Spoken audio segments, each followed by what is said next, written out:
Working for less than your worth. Working for less than your worth is when your employer pays you the minimum they need to stop you from quitting, and you accept it because the stability feels safer than the risk of making a move.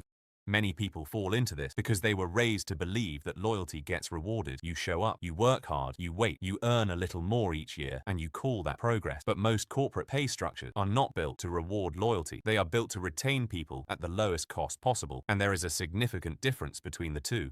It feels right because the job is familiar. You know the role, you know the people, and a 3 or 4% raise still feels like recognition. Stability is comfortable, and the idea of interviewing somewhere new, proving yourself again, starting over, feels like more risk than the reward is worth.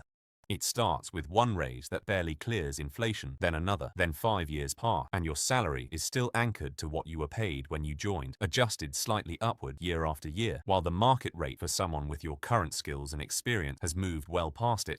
Here is the part that tends to sting when people realize it. When a company loses an employee and hires a replacement for the same role, they typically offer that new person 10 to 20% more than they were paying the person who left. The loyalty you showed did not protect your salary, it capped it. The new hire walks in on their first day, earning more than you did after years of showing up every single morning.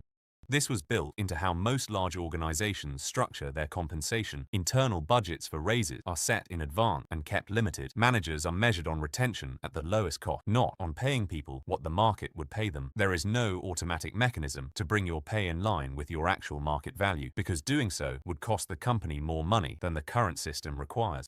You cannot build anything meaningful from a salary that is not keeping pace with the market or with your own growth. If the gap between what you earn and what you could earn by switching is even 10,000 a year, staying 5 years because it feels comfortable is 50,000 in income you never received. And that is before accounting for what that money could have grown into if it had been invested. Research from the ADP Research Institute found that workers who changed job grew their wages at roughly 50%, the rate faster than those who stayed in the same role over the same 2-year period. Loyalty kept people comfortable, moving made them wealthier. But here is the thing, even if you negotiated a better salary today, the next habit can quietly take everything that increase gives you and leave nothing behind to show for it.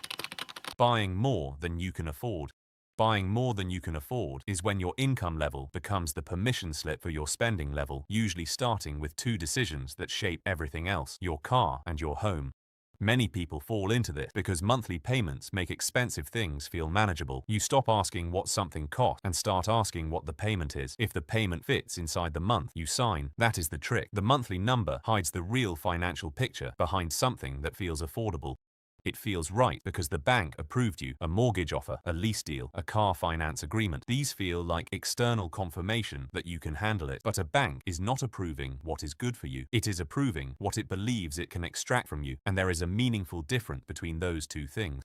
It starts with one upgrade: a newer car than you needed, a house at the top of your approval amount instead of somewhere comfortable in the middle. But those fixed monthly costs do not flex when life gets unpredictable. The payment runs regardless of what else happens around it.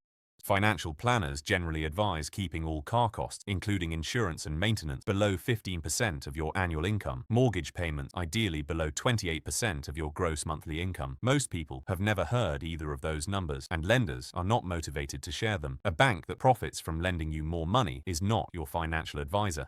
Car financing and leasing were built specifically to separate the emotional experience of owning the car from the financial reality of what it costs. You sit in it, you smell it, you feel what it would be like to drive away in it. The emotional decision gets made before the rational one has any chance to catch up. You cannot build wealth while your income is pre-committed to maintaining a lifestyle that required debt to start. Every month those payments run is a month where nothing new is being built. And if the income that those payments depend on disappears, the whole structure can unravel faster than most people expect, which raises something most people never actually think about: what happens to everything when that one income source stops? Relying on one source of income. Relying on one source of income means your entire financial life flows through a single pipe: one employer, one paycheck, one decision made by someone else that can shut everything off at once. Many people fall into this because the system was built around it. Go to school, get a job, work for someone, retire. That model served a generation or two reasonably well. Then 2020 arrived, and within weeks, entire industries stopped. Workers who had been loyal for years discovered they were a cost to be cut, not a partner to be protected. Tens of millions of people found out simultaneously how fragile a single income source actually is. It feels right because a salary feels stable. You know what is coming each month. Planning feels possible. The illusion of security is genuinely comforting, even when that security sits entirely in someone else's hands. When your entire financial life runs through one channel and that channel closes, everything stops with it at the same moment. There is no buffer, no overlap, no alternative stream running while you figure out what comes next. The pandemic made this visible for a generation of workers all at once, and many of them are still dealing with the consequences. Employers benefit from workers who are fully economically dependent on them. It creates loyalty, reduces turnover, and keeps the negotiating power where the employer wants it. The single income employment model was built around the interests of the employer, not the financial resilience of the employee. You lose options. When multiple income streams exist, losing one is painful but survivable. When only one exists and it disappears, you are fully exposed with no runway to adjust. The solution does not have to be dramatic. A side job in your area of skill, freelancing, dividends from a basic index fund investment, renting something you already own. None of these replace a salary overnight. Together, over time, they reduce the risk that someone else's decision can end your financial stability in an instant. But even with multiple income streams, if you are not doing this one specific thing with the money they produce, you are still falling behind every single day without realizing it. Ignoring saving and investing for old age. Ignoring saving and investing for old age is the habit of putting off the financial decisions that actually grow your money over time, usually because starting feels complicated, the consequences feel distant, or the present feels too tight to spare anything. Many people fall into this with completely logical sounding reasons. Once the debt is paid down, once the salary improves, once things feel more settled, each reason feels responsible in isolation. The problem is they chain together across years, sometimes decades. It feels right to wait because the consequences of waiting are invisible for years. Missing a bill payment produces an immediate penalty. Skipping a month of investing produces no visible consequence in the moment. The cost builds silently and only becomes clear much later, usually when there is far less time left to fix it. It starts with 1 year of not starting, then 5. Then you sit down and calculate what you would have today if you had started at 25 versus 35. And the gap in those two numbers is genuinely difficult to look at. Compounding, meaning the process where your returns earn additional returns on top of themselves, requires time more than it requires large amounts of money. Remove the time, and the entire mechanism loses most of its power. He put it clearly, true financial freedom does not come from renting your time out to an employer indefinitely. It comes from owning equity, meaning owning things that grow in value or produce income while you are not actively working. Labor trades time for money in a direct one-to-one exchange. Equity breaks that exchange, but equity requires starting, and starting requires doing it now, not at some future moment that never quite arrives. The short-term financial system rewards spending and makes investing feel optional. Credit is instantly available. The results of investing arrive slowly over years, and the financial industry profits significantly more from your active spending than from your quiet, consistent building.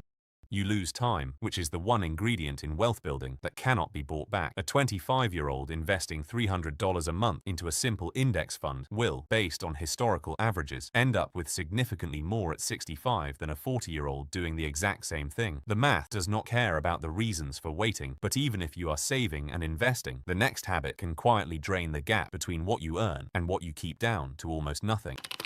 Consumption versus production. The consumption versus production gap is the relationship between how much value you create, usually through work or investment, and how much of your financial life is flowing out through spending on things that return nothing.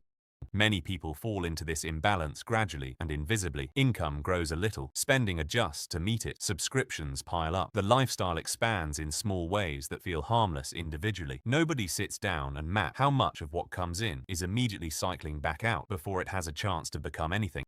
It feels right because spending is the reward for working. You put in the time, you earn the money, you enjoy some of it. That logic is not wrong on its own. The problem is when consuming consistently outpaces producing, which is exactly what the debt numbers suggest is happening at scale. Average American household debt sits at around $96,000. Average personal debt in the UK exceeds £33,000. These are not numbers built by single reckless decisions. They are built by years of small spending choices, adding up faster than income could keep pace. Production enters your life through specific channels: your job, a business, investment, rental income. But consumption exits through hundreds of channels every single day, many of them completely invisible until someone adds them up. Financial progress only happens when production consistently exceeds consumption, and the gap between them is used with intention rather than absorbed by lifestyle. Every subscription service, delivery platform, streaming app, and lifestyle upgrade was designed to normalize a level of consumption that requires constant income to sustain. Making spending frictionless is one of the most effective wealth transfer mechanisms ever built. Money moves quietly from your life into someone else's business, one small recurring charge at a time. You lose the gap, and the gap is where everything gets built. The difference between what you earn and what you consume is the only raw material available for building financial freedom. Close that gap, and there is nothing left to work with.